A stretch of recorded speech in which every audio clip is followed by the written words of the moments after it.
MTV news Kannada ವಾಹಿನಿಗೆ ಸ್ವಾಗತ. ರಾಜಕೀಯ ಪಿತೂರಿಯಿಂದ ಸಿಎಂ ಪತ್ನಿ ಸಚಿವ ಬೈರತಿ ಸುರೇಶ್ಗೆ ಇಡಿ ಸಂಸ್ಥೆ ನೋಟಿಸ್ ಕೊಟ್ಟಿದೆ ಎಂದು ಡಿಸಿಎಂ ಡಿಕೆಶಿ ಹೇಳಿದ್ದಾರೆ. ಇಂದು ಸದಾಶಿವನಗರದಲ್ಲಿ ಮಾತನಾಡಿದ ಅವರು, ನನ್ನ ವಿರುದ್ಧದ ಪ್ರಕರಣದಲ್ಲೂ ಹೀಗೆ ಆಗಿತ್ತು.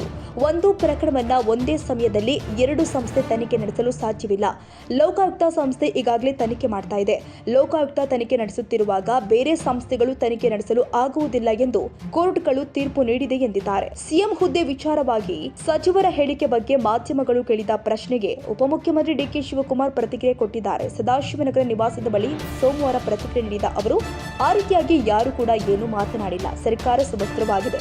ನಾವೆಲ್ಲರೂ ಕೂಡ ಸಿಎಂ ಅವರ ಕಡೆಗೆ ಕೆಲಸ ಮಾಡ್ತಾ ಇದ್ದೇವೆ ಎಂದು ಸ್ಪಷ್ಟಪಡಿಸಿದರು. ಮುಖ್ಯಮಂತ್ರಿಗಳ ಪತ್ನಿಗೆ ಮತ್ತೆ ಸಚಿವ ಬೈರತಿ ಸುರೇಶ್ ಅವರಿಗೆ ಇಡಿ ನೋಟಿಸ್ ಕೊಟ್ಟಿದೆ ಸರ್. ಇದರ ವಿಚಾರಕ್ಕೆ ಸಂಬಂಧಪಟ್ಟಾಗ ನೋಡಿ, ಎಲ್ಲ ರಾಜಕೀಯ ಪ್ರೇರಿತ. ನನ್ನ ಪ್ರಕಾರ ನನ್ನ ಕೇಸು ಇದೇ ರೀತಿ ನಡೀತು. Two institutions can't do at A same time. ಈಗಾಗಲೇ ಲೋಕಾಯುಕ್ತದಲ್ಲಿ ತನಿಖೆ ನಡೀತಾ ಇದೆ. ಲೋಕಾಯುಕ್ತ ತನಿಖೆ ನಡೀತಾ ಇರಬೇಕಾದ್ರೆ ಬೇರೆ ಸಂಸ್ಥೆಯವರು ಮಾಡಕ್ಕೆ ಬರುವುದಿಲ್ಲ ಅನ್ನೋದು ಅನೇಕ ಜಡ್ಜ್ಮೆಂಟ್ಸ್ ಕೂಡ ಇದೆ. ಸೊ ಅದೇನಂತ ನನಗೆ ತಿಳಿದು ಮಾಹಿತಿ ತಿಳ್ಕೊಂಡು ಮಿಕ್ಕಿದ ವಿಚಾರ ಮಾತಾಡ್ತೀನಿ.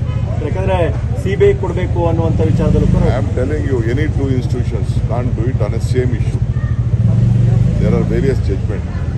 ಈ ನನ್ನ ಕೇಸಲ್ಲೂ ಸಿಬಿಐಯು ಅದೇ ಮಾಡ್ತಾ ಇತ್ತು, ಇಡಿನೂ ಅದೇ ಮಾಡ್ತಾ ಇತ್ತು. ಎರಡು ಆ ರೀತಿ ಮಾಡಕ್ಕೆ ಬರೋದಿಲ್ಲ ಅಂತ ಕೆಲವು ಜಡ್ಜ್ಮೆಂಟ್ಸ್ ಇದೆ. ಆ ಜಡ್ಜ್ಮೆಂಟ್ಸ್ನ ನನ್ನ ಕೇಸಲ್ಲಿ ಈಗಾಗಲೇ ನಾನು ಫೈಲ್ ಮಾಡಿದ್ದೀನಿ. This is our stand is very clear. This all political ವಿಚೆಂಟಿಂಗ್.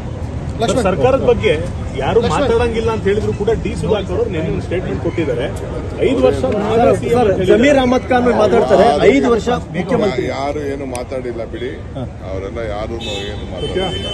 ಸರ್ಕಾರ ಸುಭದ್ರವಾಗಿರ್ತದೆ. ನಾವೆಲ್ಲ ಚೀಫ್ ಮಿನಿಸ್ಟರ್ ಕೆಳಗಡೆ ಕೆಲಸ ಮಾಡ್ತಾ ಇದ್ದೀವಿ. 5 ವರ್ಷದ ವಿಚಾರ ಮತ್ತೆ ಮಾತಾಡ್ತಾರೆ. ಜಮೀರ್ ಅವರು ಮಾತಾಡಿದ್ದಾರೆ ಸರ್.